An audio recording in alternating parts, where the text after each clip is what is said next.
The Adventure of Alice in Wonderland, commonly abbreviated to Alice in Wonderland, is an incredible piece of surrealistic literature, written by Charles Ludwig Dodgson under the pseudonym Lewis Carroll in 1865.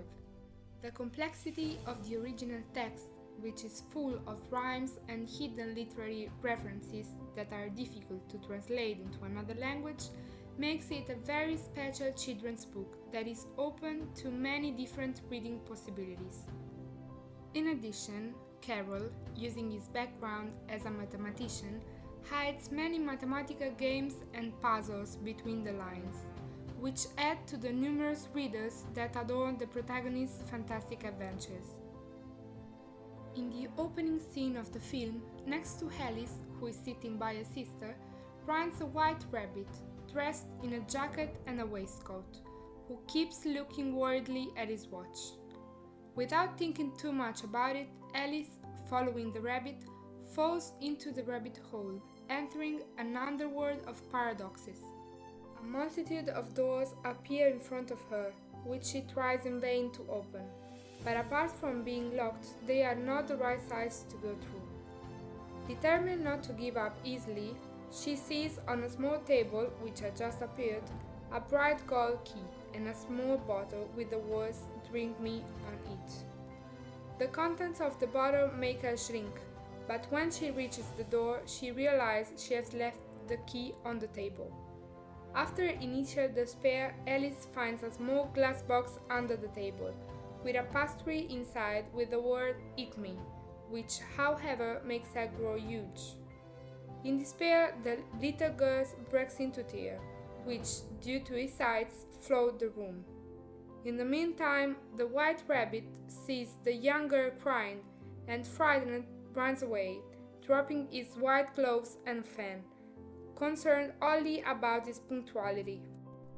Thanks to the fan, Alice becomes a little girl again, and once the table and the little door leading to the garden have disappeared, she finds herself surrounded by strange creatures and talking animals, such as the Mad Hatter, the March Hare, the Queen of Oz, the Cheshire Cat, or the Caterpillar, all lacking in common sense and logic.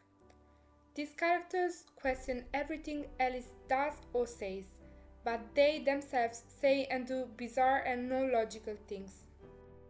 Later in the story, Alice finds her way to the Queen of Oz castle, where she sees the royal guards with their body made of cards, painting the roses that were accidentally planted white, red, explaining that if the queen found out, she would have them executed. The queen, in fact, always threatens to have people executed for some unclear offense, but the execution never takes place.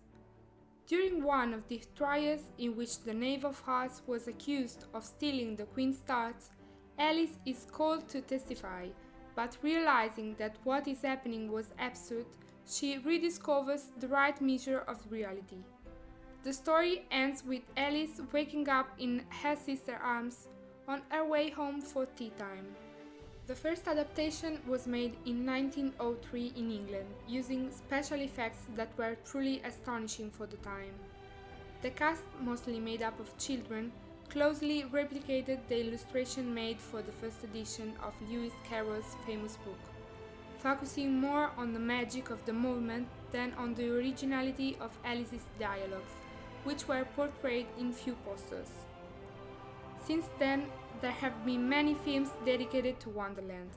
Between impressive theater costumes and increasingly refined special effects, passing through musicals and cartoons, Alice has never experienced a crisis in the imagination of directors and audience. One of the best known is certainly the Disney cartoon, released in 1951. However, Disney's Alice was not as successful as hoped, and was only rediscovered later in the 1970s, when the cinema and the public had become accustomed to more imaginative plot jumps. Although the film adaptation was inspired by Lewis Carroll's tale, there are many differences.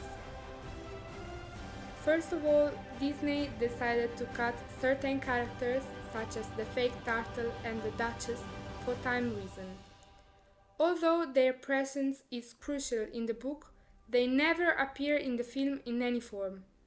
Fatamo, the character of the griffin and the lobster quadrille, is never introduced. Many of Alice's encounters, such as the one with the Duchess and the one with the chess characters, are also deleted. The most obvious difference, however, concerns one of the most iconic characters, the Cheshire Cat. His great adventure came in Lewis Carroll's original novel. In fact, during the trial, the Cheshire Cat is publicly sentenced to execution, which means that all the characters knew of his existence. But in the film, he seems to be visible only to Alice.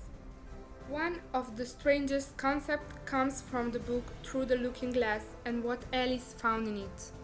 The unbirthday party.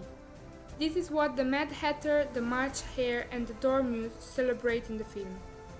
However, in the first book, Alice in Wonderland, the three are really having a never-ending party, as the Mad Hatter has quarreled with time itself and therefore decides not to run. The episode of the thefts of Queen Toss, for which the Knave of Hearts is condemned, is completely absent from the film. Instead, Alice is put on trial. However, not taking her imminent execution very seriously, she laughs at the violent queen, tried confusedly to make sense of the situation. In the book, however, Alice is not the subject of the trial at all.